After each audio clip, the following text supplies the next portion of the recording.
নমস্কার ভক্তবৃন্দ। ওম নমঃ শিবায়। মহাশিবরাত্রি মানেই আমাদের কাছে এক পরম পবিত্র দিন। দেবাদিদেব মহাদেবকে সন্তুষ্ট করার জন্য আমরা সারাদিন উপবাস রাখি, কিন্তু অনেকের মনেই একটা প্রশ্ন থাকে, সারাদিন কি খেয়ে এই ব্রত পালন করব। অনেকে ভুল খাবার খেয়ে ব্রত নষ্ট করে ফেলেন, আবার অনেকে কিছু না খেয়ে শরীরকে অসুস্থ করে ফেলেন। আজকের ভিডিওতে আমি আপনাদের বলবো শিবরাত্রির দিন সকাল থেকে রাত পর্যন্ত আপনারা ঠিক কোন খাবারগুলি গ্রহণ করতে পারবেন আর কোনগুলি খেলে আপনার ব্রত ভেঙে যাবে। ভিডিও শেষের দিকে আমি এমন একটি খাবারের কথা বলবো যা খেলে উপবাসের ক্লান্তি আপনাকে একদম স্পর্শ করবে না, তাই ভিডিওটি শেষ পর্যন্ত মন দিয়ে দেখুন।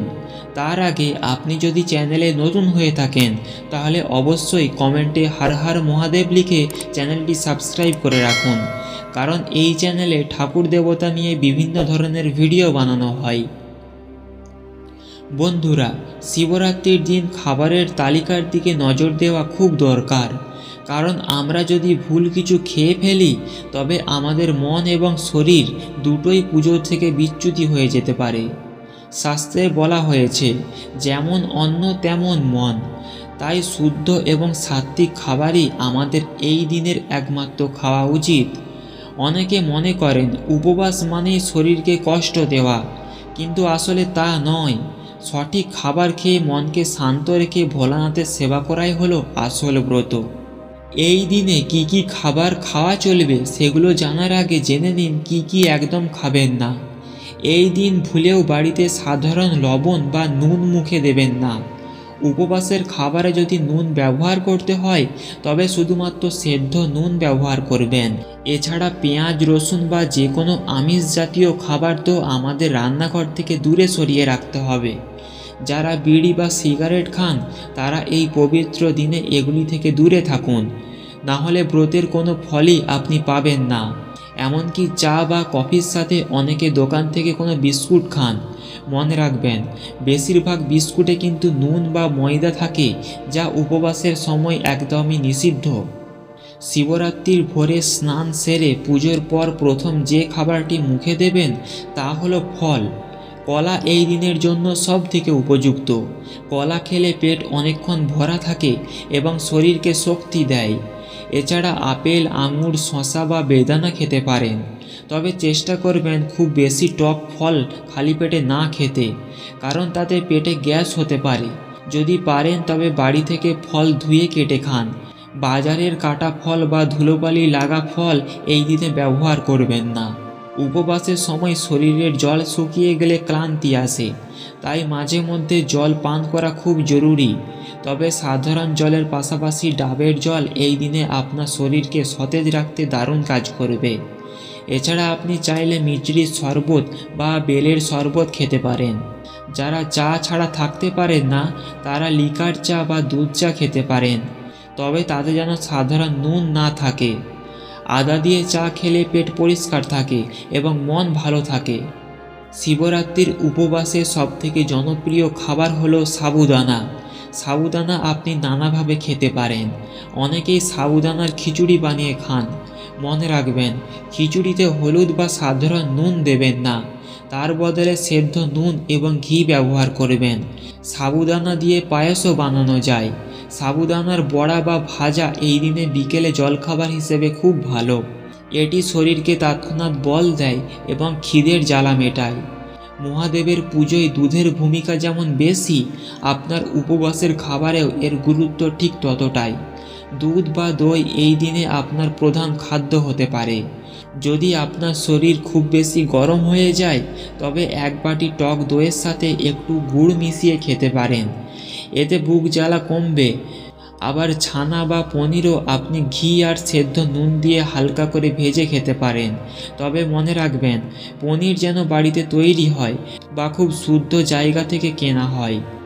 অনেকে আছেন যারা ফল বা সাবু খেয়ে থাকতে পারেন না, তারা চাইলে একবেলা রান্না খাবার খেতে পারেন, কিন্তু চালের ভাত বা গরম রুটি খাওয়া যাবে না। এর বদলে বাজারে কুট্টুর আটা বা সিঙ্গারার আটা পাওয়া যায়। এই আটা দিয়ে তৈরি লুচি বা পরোটা আপনি আলুর তরকারির সঙ্গে খেতে পারেন। আলু সেদ্ধ করে ঘি আর কাঁচা লঙ্কা দিয়ে মেখে খেলে তা অত্যন্ত সুস্বাদু হয় এবং দীর্ঘক্ষণ পেটে থাকে। এছাড়া মিষ্টি আলু বা রাঙা আলু সেদ্ধ করে খাওয়া এই দিনে একটি পুরনো রীতি।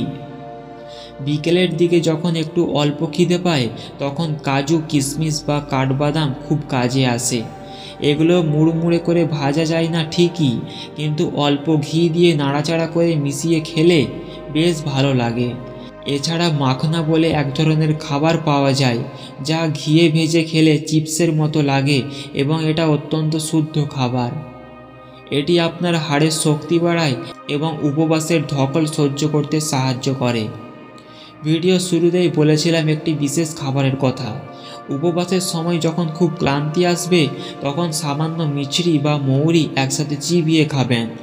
এটি আপনার মুখকে সতেজ রাখবে এবং শরীরকে চটজলদি চাঙ্গা করে তুলবে। এছাড়া রাতে শুতে যাওয়ার আগে 1 গ্লাস গরম দুধ খেলে পরের দিন সকালে আপনার শরীরে কোনো দুর্বল ভাব থাকবে না। শিবরাত্রি শুধু না খেয়ে থাকার দিন নয়, এটি মনের ভক্তি দিয়ে শিবকে চেনার দিন। খাবার দাবার তো নিয়ম রক্ষার জন্য, আসল হলো আপনার শ্রদ্ধা।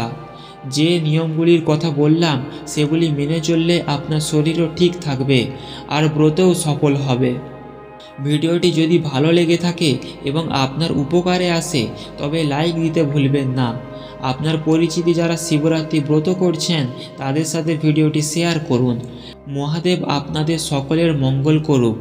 ভিডিওটির শেষে সবাই একবার ভক্তি ভরে কমেন্টে লিখুন হর হর মহাদেব। আমাদের সাথে যুক্ত থাকতে চ্যানেলটি সাবস্ক্রাইব করে রাখুন। দেখা হবে পরের ভিডিওতে। নমস্কার। নমস্কার ভক্তবৃন্দ। ওম নমঃ শিবায়। মহাশিবরাত্রি মানেই আমাদের কাছে এক পরম পবিত্র দিন। দেবাদিদেব মহাদেবকে সন্তুষ্ট করার জন্য আমরা সারাদিন উপবাস রাখি। কিন্তু অনেকের মনেই একটা প্রশ্ন থাকে, সারাদিন কি খেয়ে এই ব্রত পালন করব। অনেকে ভুল খাবার খেয়ে ব্রত নষ্ট করে ফেলেন, আবার অনেকে কিছু না খেয়ে শরীরকে অসুস্থ করে ফেলেন। আজকের ভিডিওতে আমি আপনাদের বলবো শিবরাত্রির দিন সকাল থেকে রাত পর্যন্ত আপনারা ঠিক কোন খাবারগুলি গ্রহণ করতে পারবেন আর কোনগুলি খেলে আপনার ব্রত ভেঙে যাবে। ভিডিও শেষের দিকে আমি এমন একটি খাবারের কথা বলবো যা খেলে উপবাসের ক্লান্তি আপনাকে একদম স্পর্শ করবে না। তাই ভিডিওটি শেষ পর্যন্ত মন দিয়ে দেখুন। তার আগে আপনি যদি চ্যানেলে নতুন হয়ে থাকেন তাহলে অবশ্যই কমেন্টে হর হর মহাদেব লিখে চ্যানেলটি সাবস্ক্রাইব করে রাখুন, কারণ এই চ্যানেলে ঠাকুর দেবতা নিয়ে বিভিন্ন ধরনের ভিডিও বানানো হয়। বন্ধুরা, শিবরাত্রির দিন খাবারের তালিকার দিকে নজর দেওয়া খুব দরকার, কারণ আমরা যদি ভুল কিছু খেয়ে ফেলি তবে আমাদের মন এবং শরীর দুটোই পুজো থেকে বিচ্যুতি হয়ে যেতে পারে। শাস্ত্রে বলা হয়েছে যেমন অন্ন তেমন মন। তাই শুদ্ধ এবং সাত্ত্বিক খাবারই আমাদের এই দিনের একমাত্র খাওয়া উচিত। অনেকে মনে করেন উপবাস মানেই শরীরকে কষ্ট দেওয়া, কিন্তু আসলে তা নয়। সঠিক খাবার খেয়ে মনকে শান্ত রেখে ভোলানাথের সেবা করাই হলো আসল ব্রত। এই দিনে কি কি খাবার খাওয়া চলবে সেগুলো জানার আগে জেনে নিন কি কি একদম খাবেন না। এই দিন ভুলেও বাড়িতে সাধারণ লবণ বা নুন মুখে দেবেন না। উপবাসের খাবারে যদি নুন ব্যবহার করতে হয় তবে শুধুমাত্র সেদ্ধ নুন ব্যবহার করবেন। এছাড়া পেঁয়াজ, রসুন বা যে কোনো আমিষ জাতীয় খাবার তো আমাদের রান্নাঘর থেকে দূরে সরিয়ে রাখতে হবে। যারা বিড়ি বা সিগারেট খান তারা এই পবিত্র দিনে এগুলি থেকে দূরে থাকুন, না হলে ব্রতের কোনো ফলই আপনি পাবেন না। এমনকি চা বা কফির সাথে অনেকে দোকান থেকে কোনো বিস্কুট খান। মনে রাখবেন, বেশিরভাগ বিস্কুটে কিন্তু নুন বা ময়দা থাকে, যা উপবাসের সময় একদমই নিষিদ্ধ। শিবরাত্রির ভোরে স্নান সেরে পুজোর পর প্রথম যে খাবারটি মুখে দেবেন তা হলো ফল। কলা এই দিনের জন্য সব থেকে উপযুক্ত। কলা খেলে পেট অনেকক্ষণ ভরা থাকে এবং শরীরকে শক্তি দেয়। এছাড়া আপেল, আঙুর, শসা বা বেদানা খেতে পারেন, তবে চেষ্টা করবেন খুব বেশি টক ফল খালি পেটে না খেতে, কারণ তাতে পেটে গ্যাস হতে পারে। যদি পারেন তবে বাড়ি থেকে ফল ধুয়ে কেটে খান। বাজারের কাটা ফল বা ধুলোবালি লাগা ফল এই দিনে ব্যবহার করবেন না। উপবাসের সময় শরীরের জল শুকিয়ে গেলে ক্লান্তি আসে, তাই মাঝে মধ্যে জল পান করা খুব জরুরি। তবে সাধারণ জলের পাশাপাশি ডাবের জল এই দিনে আপনার শরীরকে সতেজ রাখতে দারুণ কাজ করবে। এছাড়া আপনি চাইলে মিচড়ির শরবত বা বেলের শরবত খেতে পারেন। যারা চা ছাড়া থাকতে পারেন না তারা লিকার চা বা দুধ চা খেতে পারেন, তবে তাতে যেন সাধারণ নুন না থাকে। আদা দিয়ে চা খেলে পেট পরিষ্কার থাকে এবং মন ভালো থাকে। শিবরাত্রির উপবাসে সবথেকে জনপ্রিয় খাবার হলো সাবুদানা। সাবুদানা আপনি নানাভাবে খেতে পারেন। অনেকেই সাবুদানার খিচুড়ি বানিয়ে খান। মনে রাখবেন, খিচুড়িতে হলুদ বা সাধারণ নুন দেবেন না, তার বদলে সেদ্ধ নুন এবং ঘি ব্যবহার করবেন। সাবুদানা দিয়ে পায়েসও বানানো যায়। সাবুদানার বড়া বা ভাজা এই দিনে বিকেলে জলখাবার হিসেবে খুব ভালো। এটি শরীরকে তৎক্ষণাৎ বল দেয় এবং খিদের জ্বালা মেটায়। মহাদেবের পুজোয় দুধের ভূমিকা যেমন বেশি,